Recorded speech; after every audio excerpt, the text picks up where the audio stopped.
네, 설 연휴를 마친 정치권 이제 본격적인 지방선거 준비에 나서게 됩니다. 여야의 지방선거 전략과 판세에 영향을 미칠 변수 전망해 보겠습니다. 조현삼 더불어민주당 민주연구원 부원장 그리고 김동원 전 국민의힘 대변인 나오셨습니다. 어서 오십시오. 안녕하세요. 네, 안녕하십니까? 자, 6.3 지방선거 이제 내일이면 꼭 100일 앞으로 다가옵니다. 여야 모두 선거 준비가 본격화하고 있는데요. 양당이 오늘 공천 관련 기준을 밝혔습니다. 먼저 민주당의 지방선거 각오 들어보겠습니다. 무능하기 짝이 없는 분들이 윤석열 등장과 함께 같이 등장한 일종의 윤석열 퀴즈들입니다. 이번 지방선거는 내란을 끝까지 단지하는 선거이자 무능한 지방 권력을 심판하는 윤석열과 등장했던 윤석열 퀴즈를 퇴출하는 그런 선거가 돼야 한다. 자, 들으신 것처럼 민주당은 지방선거의 제1목표로 내란 종식을 꼽았습니다. 그 방법론으로는 윤석열 정부 탄생과 함께 지방선거에 당선된 이른바 윤석열 퀴즈 퇴출을 제시했습니다. 네, 어떻게 들으셨습니까?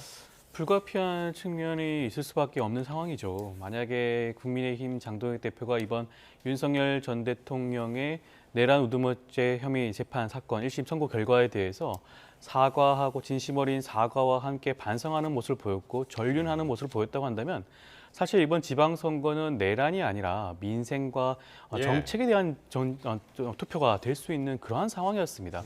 그럼에도 불구하고 국민의힘이 전혀 반성하지 않는 모습을 보여주고 있죠. 오히려 내란 세력과 동조 세력과 함께 하겠다는 뜻을 보여준 것입니다. 그렇다고 한다면 어쩔 수가 없죠. 이번 지방선거는 지난 대통령 선거에 이어서 내란 세력을 단죄하는 선거로 이루어질 수밖에 없습니다. 여전히 많은 국민들이 국민의힘이 변화하지 않고 쇄신하지 않는 모습에 대해서 굉장히 우려하고 있어요. 예. 국민의힘에게 행정 권력을 지방 행정 권력을 다시 맡긴다는 것은 굉장히 위험하다고 생각할 가능성이 높습니다. 그렇다고 한다면 민주당의 입장에서는 국민의 뜻을 받들어서 이번 지방선거도 내란 종식을 가장 앞세울 수밖에 없는 그러한 상황이 아닌가 싶습니다.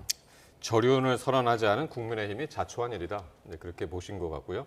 그러면서 민주당이 말하는 윤석열 퀴즈 탄생 지역 이렇게 8곳을 꼽았습니다. 8곳이 어디냐면 충청 지역 다 들어갔고요. 대전, 충남, 충북, 세종 들어가 있고 인천, 강원, 경남, 울산 이렇게 8곳을 윤석열 퀴즈 지역으로 이제 콕 집었는데 이건 어떻게 들으셨습니까? 글쎄요, 참 윤석열 퀴즈라는 그런 그 조어 말을 만들기 위해서 얼마나 또 고심을 했겠습니까? 예. 사실 지방선거와 내란 이거 견광부회 아닙니까? 굳이 억지로 꽤 맞추는 그런 흔적이 곳곳에 나타납니다. 지방선거 뭐 하는 선거입니까? 그야말로 지방 그 지역을 위해서 자치단체장들이 그 지역의 특색과 그 지역의 특징을 잘 파악을 해가지고 더 잘 사는 지방으로 만드는 그런 게 아니겠습니까? 여기에 내란 종식을 갖다가 붙였습니다. 뭐 조어를 따라가는 건 민주당을 따라갈 그 방도가 없습니다. 예, 특히 지금 윤석열 전 대통령에 대한 정말 어처구니 없는 그 계엄 이런 거에 대한 증오심이 곳곳에 남아 있습니다. 인정합니다. 부정적인 시각을 잘 캐치프레이즈에다가 녹여야 되겠다라고 윤석열 퀴즈라는 말을 만들었는데요. 그런데 여기에 보면은 글쎄 헛웃음이 나오네요. 이른바 윤석열 퀴즈라는 말이 통용이 되려면은 정말 새로운 사람들이 윤석열 대통령이 당선이 된 이후에 그 후광을 입어서 당선이 된 경우가 윤석열 퀴즈라고 불러야 되는 거 아닙니까? 그런데 8곳을 꼽았는데요. 그중에 인천을 보면 유정복 시장이 이분이 그 당시에 처음 나와가지고 신데렐라처럼 당선이 됐습니까? 국회의원까지 또 김포 군수 까지 다 했던 분 아닙니까? 마찬가지입니다. 충북의 김영환 장관, 과기부 장관에다 또 안산 지역에서 국회의원을 3번을 한 분이죠. 절대 어떤 신데렐라처럼 퀴즈라는 그런 잣대를 들이밀 수가 구조적으로 없는 분입니다. 김태흠 충남지사도 마찬가지입니다. 충남에서 3선을 한 분 아닙니까? 그러니까 바로 이것을 견광부회로 이름을 지었다. 많은 분들이 그래, 맞아. 내란 종식이 필요하고 윤석열 퀴즈는 그야말로 이거 없애버려야 돼라고 하는 그런 말초적인 그런 그 감정을 건드리기 위한 그런 조어였다. 그런데 조어가 글쎄요, 아마 민주당 뜻대로 상당 부분 통할 가능성이 매우 높다라는 점에서 우려를 하고 있습니다. 알겠습니다. 민주당이 만들어낸 어울리지 않는 조어다 말씀하셨고요. 그런가 하면 국민의힘은 윤석열 퀴즈 퇴출 공세에 반박하면서 민주당의 공천 뇌물 의혹을 지적했습니다. 화면 보겠습니다. 민주당은 지금 공천 뇌물 관련돼서 특검을 받아들이지도 않고 있습니다. 근데 공천 뇌물부터 민주당은 잘 해결하고 그리고 국민 앞에 엄중히 그런 부분에 대해서 책임을 져야 될 것이라고 봅니다. 예, 그러니까 국민의힘에서는 윤석열 퀴즈 퇴출을 주장하기 전에 공천 뇌물 의혹 특검 수사부터 받아들이라 그런 주장이죠. 그렇습니다. 네, 우리 시청자 여러분, 이제 한 달 전에 그 YTN을 비롯한 도하 각 미디어에서 다뤘던 그게 갑자기 쑥 들어갔습니다. 그 이름조차 강선우 전 의원, 김경 전 시의원, 또 원내대표가 누구 이름인가요? 김병기 원내대표. 거의 한 2달 동안 그야말로 YTN을 장식한 그런 이름들이 지금 언덕한데 없습니다. 이 공천뇌물 서울시 시의원을 하려면 1억을 갖다가 줘야 하는 그런 현실이 지금 감춰져 있는 것입니다. 자, 바로 4년 전에 그 지방선거 때 나온 얘기가 지금 6월 달에 다시 지방선거가 펼쳐지지 않습니까?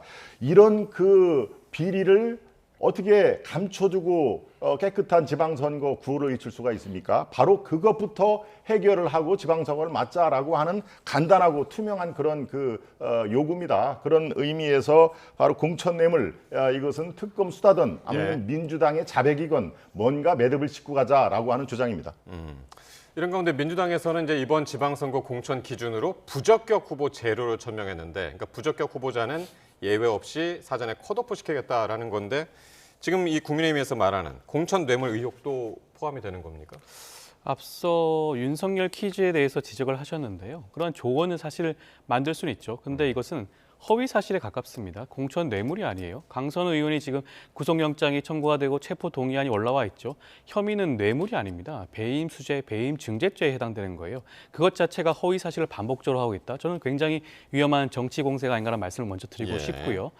강선우 의원의 경우에는 이미 수사가 정상적으로 진행이 됐고 체포 동의 여부가 이제 국회에서 판단하게 되어 있습니다. 그 결정 여부에 따라서 구속영장이 발부가 될 수도 있고요. 구속된 상태에서 재판이 진행이 될 수도 있습니다. 구태여 지금 단계에서 특검을 진행할 필요가 없겠죠. 만약에 수사가 지연이 되었고 아직까지 강선우 의원에 대한 어떠한 법적인 절차가 진행이 되지 않고 있다라고 한다면 국민의힘 측의 주장에 이런 동의할 수도 있지만 전혀 그런 부분은 아니지 않습니까? 이미 수사는 마무리 단계고요. 체포가 구속영장이 집행이 될지 말지만 정하면 되는 것이고요. 그 위에는 바로 기소가 될 예정이기도 합니다. 이미 수사는 마친 상태예요. 그럼에도 불구하고 이것을 허위 사실인 뇌물이라는 단어를 써가면서까지 공세를 하는 것은 저는 굉장히 부적절하다라는 말씀을 드리고 싶고요. 예. 강선우 의원의 과거 사건의 경우에는 굉장히 부적절한 부분 분명히 맞습니다. 다시는 그러한 일이 발생하지 않기 위해서 이번의 경우에도 부적격자의 경우에는 엄정하게 판단하겠다. 공천을 받지 못하는 그런 절차를 마련하겠다. 신중하게 접근하겠다라는 것을 밝히고 있는 것이고요. 예. 그런 부분들이 아마 이번 지방선거에 철저하게 이루어지지 않을까 기대하고 있습니다. 예. 지금 이제 내일 D-100일, 지방선거 D-100일 앞두고 지금 지방선거 전략을 지금 들여다보고 있는데요. 지금 국민의힘은 현역 단체장에 대해서도 예외 없이 엄격한 잣대를 적용하겠다라면서 이제 공천 방침을 제시했는데 이번 지방선거 공천 대폭 물갈이가 예상된다고 봐도 되는 겁니다. 예, 상징적인 곳을 포함해서 두세 곳은 물갈이를 아마 할 것으로 보여집니다. 그런데 이번이 특히 예외적인 현상이 아니고요. 매번 선거 때마다 어떤 변화와 쇄신이라는 그런 대의 명분을 충족하기 위해서 물갈이는 있어 왔습니다. 특히 이번 같은 경우에는 현역 프리미엄을 없애겠다라고 하는 게 공천관리위원장의 대내외적인 천명을 했습니다. 그러니까 현역이라고 해서 프리미엄을 얻어서 웬만하면 다시 공천을 주는 그런 건 없도록 하겠다.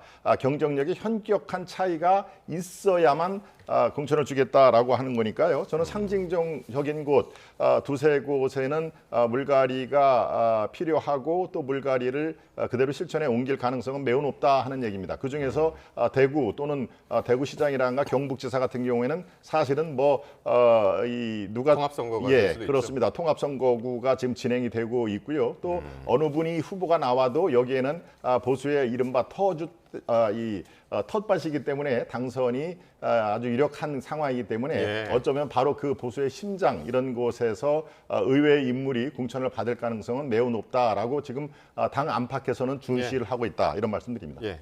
지금 잠깐 이제 말씀하셨습니다만은 이번 지방선거 새로운 변수가 바로 이제 행정통합입니다.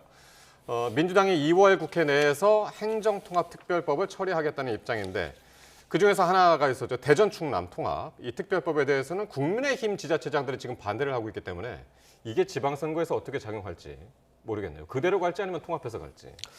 통합을 하는 것이 지역사회는 더욱더 유리한 게 아닌가 하는 생각이 들 수밖에 없죠. 지금 정부 입장에서는 20조를 순차적으로 지원하겠다는 그런 제안을 한 상태입니다.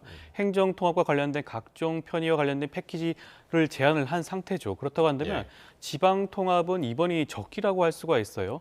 지방선거 이후에는 통합이 굉장히 어려워질 수가 있습니다. 각기 다른 지사와 시장이 선출이 되고 만약에 정당이 다르다고 한다면 더욱더 힘든 부분일 수도 있죠. 이미 광주, 전남과 대구, 경북의 경우에는 통합의 그런 프로세스가 진행이 되고 있습니다. 네. 대전, 충남만 진행이 되지 않는다고 한다면 그 뒤에 언제 이런 일이 발생할지 알 수 없는, 기약할 수 없는 상황이기도 해요. 이미 지금 대전과 충남의 경우에는 과거에 이미 본인들이 통합을 하겠다고 주장을 했음에도 불구하고 정략적으로 이것을 접근을 하고 있는 것 같아요. 지방선거에서 이것이 유리하다고 생각을 하는지는 모르겠지만 저는 그렇지 않다고 봅니다.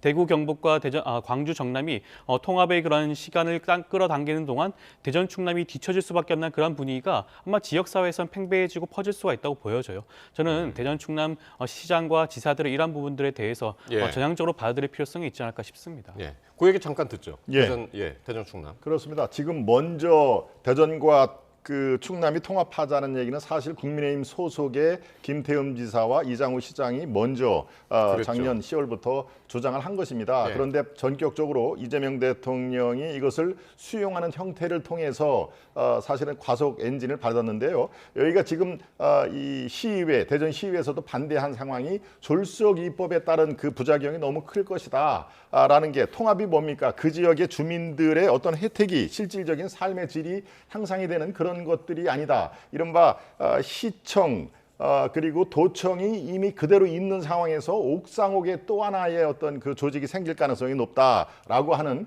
그리고 인사권과 재정권 이것이 핵심 아니겠습니까? 예. 이런 것에 대한 이 면밀한 검토가 전혀 없이 일단 통합하고 보자라고 하는 게 현재까지의 상황이니까 이 정도의 그 상황이면 안 된다. 오히려 이게 개악이다라고 하는 판단이 서는 것입니다. 그러니까 예. 이른바 청와대 이재명발 행정통합은 지금 원래의 국민의힘에서 제안했던 행정통합과는 결이 많이 다르기 때문에 예. 반대를 하는 것이고요.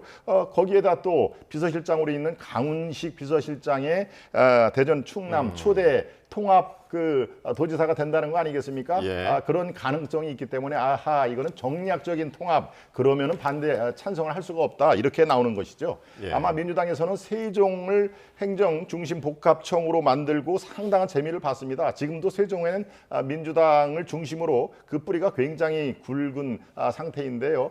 마찬가지로 대전, 충남 늘 이 모두 각종 선거에서 캐스팅 보트를 쥐고 있는 충청권을 바로 세종시가 모델로 삼고 있는 것이죠. 그런 정략적인 접근 이것은 안 될 말이다라는 말씀을 드립니다. 그랬더니 이 통합 과정에서는 뭐 지금 말씀하신 대로 거론되는 유력 후보군들도 상당히 이제 중요한 변수가 될 것 같습니다. 자, 다음 주제인데요. 이 주말 사이에 이제 미국발 그 관세 파장의 변수로 떠올랐습니다. 미국 연방 대법원이 상호 관세가 위법하다 이렇게 이제 판결을 내리니까 트럼프 대통령이 즉각 글로벌 관세 10% 얘기했다가 바로 이제 하루 만에 15%로 또 올렸는데 대미 무역의 불확실성이 커진 상황에서 청와대는 대미 투자 특별법 처리에 속도를 내겠다라는 방침인데 이런 정부의 대응 어떻게 보십니까? 미국 대법원에서 상호 관세가 위법하다고 최종적인 판단을 내렸죠. 만약에 정상적인 상황이라면 당연하게도 대미 투자 3,500달러에 대한 그런 관세 합의를 다시 한번 진행할 필요성이 분명히 있어 보입니다. 그렇게 할 수도 있겠죠. 그렇지만 지금 미국 트럼프 대통령이 어떻게 하고 있습니까? 방금도 말씀하셨지만 다른 보복 관세 15%를 제시하지 않았겠습니까? 10%에서 단 하루 만에 5%를 더 올렸어요. 사실상 트럼프 대통령은 이번 법원의 판단에 대해서 오히려 폭주를 폭주를 하고 있는 상황입니다. 어허. 이런 경우에는 신중하고 차분하게 접근할 필요성이 있겠죠. 자칫 잘못해서 대미 투자의 시간을 늦춘다든가 재협상을 요구했을 경우에는 오히려 예. 보복 관세를 당할 가능성이 저는 굉장히 높아 보입니다. 아마 정부에서도 그러한 부분들을 주시할 수밖에 없는 것이고요. 그렇다고 한다면 그러한 차체의 그러한 아예 그런 논쟁을 불러일으키지 않기 위해서라도 대미 투자 특별법을 조속히 처리할 필요성이 있다. 대미 투자 특별법이 처리가 지연이 되면서 예. 지난번 트럼프 대통령이 그 부분을 지적하지 않았습니까? 그렇다고 한다면 우리가 이번 미국 대법원의 판단에도 불구하고 적극적으로 관세 합의를 이행하겠다라는 의지를 보여주는 것이 어떻게 보면 추가적인 관세 폭탄을 맞지 않을 그런 필요성이 있지 않을까라는 측면에서는 좀 신중하고 빠르게 접근할 필요성이 있지 않을까 싶습니다. 정부 청와대에서는 대미투자 특별법을 빨리 처리하겠다고 하는데 이게 이제 국회에서 통과가 돼야 되는 문제잖아요. 그렇습니다. 그런데 이 특위위원장이 국민의힘의 김상원 의원이라고 그렇습니다. 말이죠. 이게 변수가 되겠습니까? 이 원칙적으로 큰 틀에서는 대미특별법, 투자특별법에 절대 안 된다라는 반대 입장은 아닙니다. 그렇지만 좀 더 신중하고 면밀하게 추진을 하자. 뭐가 이렇게 급하냐라고 하는 그런 의구심에 출발하는 것인데요. 지금 여기에서는 여야가 사실 역할 분담을 해야 됩니다. 이 국민의힘 지금 야당에서는 돌다리도 건너듯이 뭐라고 그랬습니까? 지난번 에이펙에서 모든 어그리먼트 서명할 필요가 없을 정도로 완벽하게 협상이 진행됐다까지 얘기를 하지 않았습니까? 예. 그 뒤에 어떻습니까? 반전에 반전을 거듭하고서 10%가 25%까지 또 치솟는 그런 상황이 됐습니까? 바로 도널드 트럼프의 럭비곰처럼 튀는 것에 대한 플랜 B, 이른바 컨틴전시 플랜을 전혀 준비하지 못했다라는 면에서 야당은 세밀한 논의를 더 해야 된다라는 그런 주장을 하고요. 왜냐하면은 지난번에 양해각서 MOU에는요, 이 투자액이 언제까지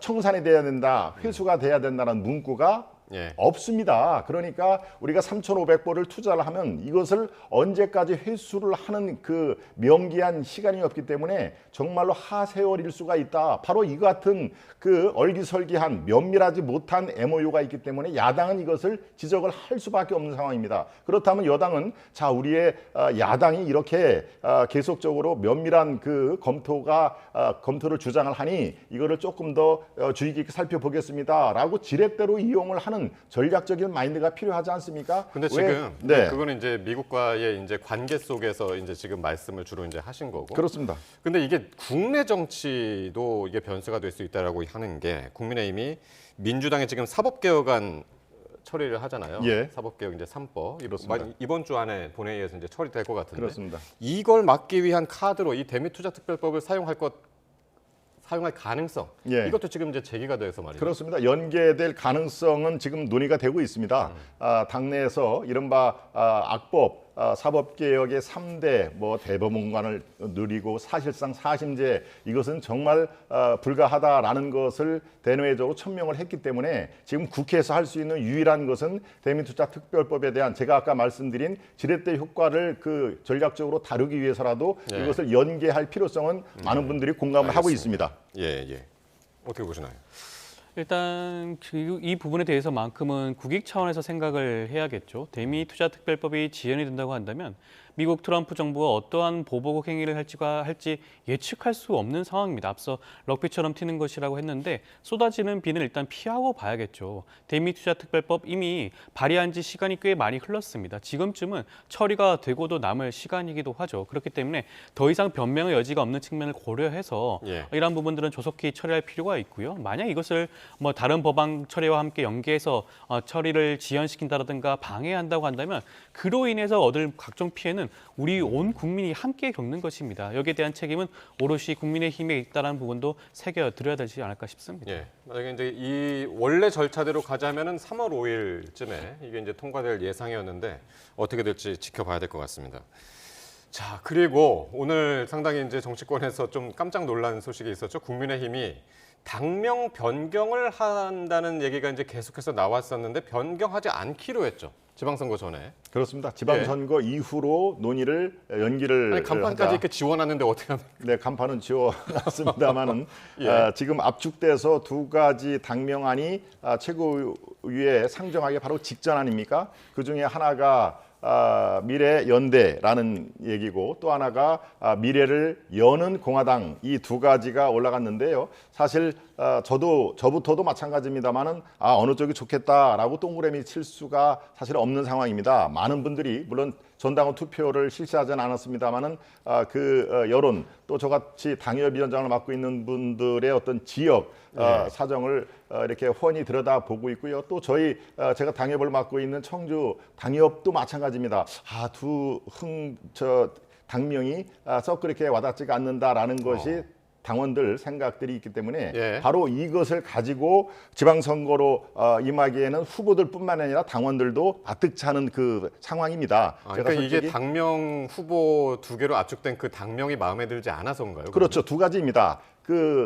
여러 사람들이 공통된 80~90%가 찬성을 하는 것으로는 선거 전이라도 할 수가 있죠. 그것이 더 유리하다는 의미에서는 또 한 가지는 바로 후보자들의 지금 국민의힘이라든가 로고, 상징색 이런 것들을 다 바꾸면요 상당히 복잡한 것이다. 그런 상황이 됩니다. 혼란도 극대화되고요. 또 거기에 드는 추가 비용도 정말 만만치가 않습니다. 현장에서 느끼는 곤혹스러움이 바로 그것이기 때문에 그 두 가지 이유로 상당히 지금 논의를 거듭한 결과 선거 이후에 당명 작업을 개시하는 게 좋겠다라는 그런 상황이 되는데요. 이것은 월요일 내일 오전에 9시에 열리는 최고위원회에서 마무리가 될 전망입니다.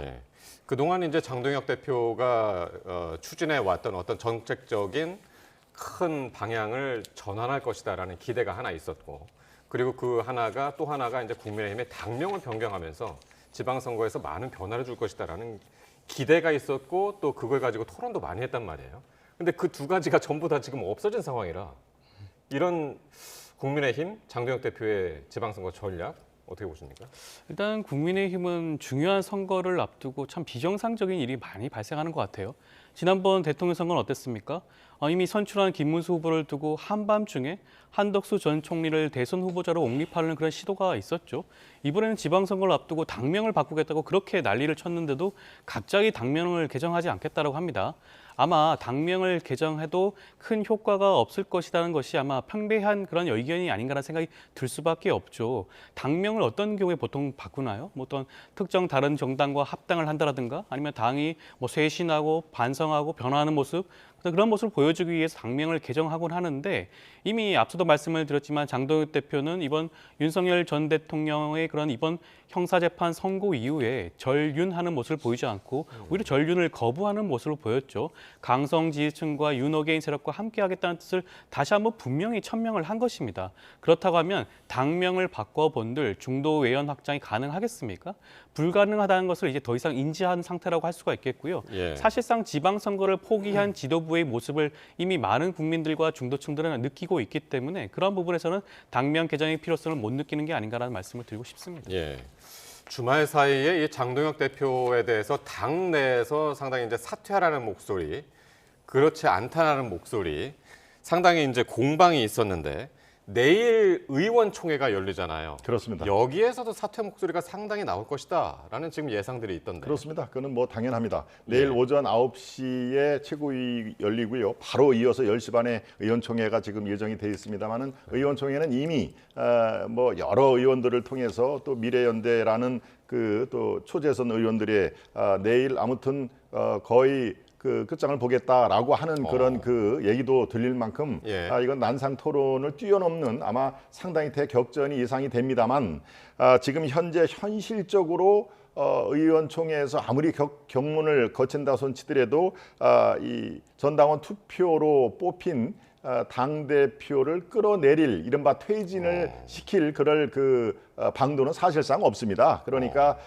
이게 여러 가지 지지 여론이 급격히 추락을 하거나 아니면 새로운 어떤 특출한 변수가 나타나지 않은 현실적으로는 그런 가능성은 높지가 않습니다만은 지금 상황에서 뭔가 이대로는 다 죽는다 하는 그런 것들이 분명히 표출이 되고 있습니다. 각 지역에서 어떤 민심이라든가 당심을 보면요 이런 것들이 있기 때문에 이것을 내일 아마 의원총회를 계기로 그런 현상은 더욱 뚜렷하게 나타날 그럴 상황이 매우 높다 이렇게 말씀드립니다. 그러니까 내일 국민의힘 의원총회가 상당히 정치권의 큰 뉴스 중에 이제 하나가 될 가능성이 상당히 이제 지금 커 보입니다. 장도혁 대표가 또 이번 지방선거 최대 승부처로 이제 서울하고 부산을 꼽았습니다.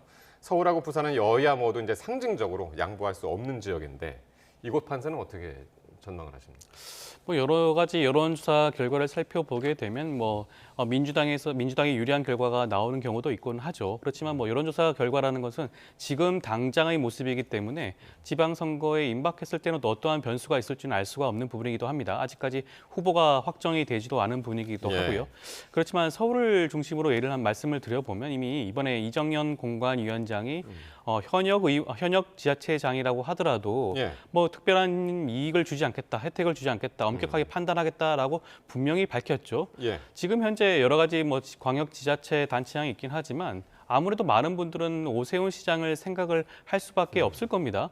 오세훈 시장은 반복해서 지금 장동혁 대표에 대해서 전륜하는 모습을 보여라, 변화하는 모습을 보여라, 사과하는 모습을 보여라고 지적을 비판을 하고 있지 않겠습니까?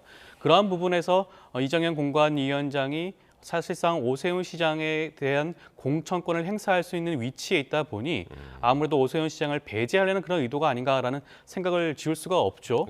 만약에 그렇다고 한다면 과연 서울시장 후보로서 낙점받을 수 있는 후보가 누구일 것인가, 민주당 후보와 경쟁할 수 있는 후보가 누구일 것인가 생각을 해보게 된다면 더욱더 서울 선거에 대해서만큼은 국민의힘이 더욱더 불리하고 위험한 상황에 처하게 되는 게 아닌가라는 생각이 들 수밖에 없을 것 같습니다. 자. 서로 이제 상대방 당에 대해서 지금 한번 전략을 짚어보고 있는데요. 민주당 얘기도 잠깐 해보면 민주당은 이제 돈봉투 사건 무죄 선고 이후에 민주당에 복당을 신청한 송영길 전 대표. 민주당의 이제 복귀가 이제 완전히 이제 결과적으로 될 경우에 당내 역학 구도에도 적지 않은 변수가 될 거라는 전망이 많은데 어떻게 보고 계십니까? 육선이죠 벌써.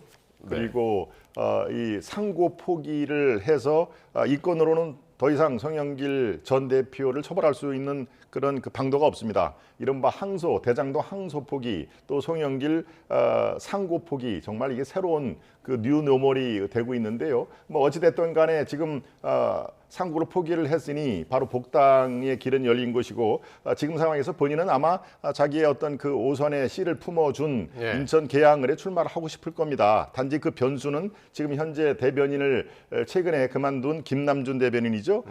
그분이 출마를 아마 준비를 한 걸로 생각이 됐는데 아마도 이제 교통 정리가 청와대 측에서 하겠죠.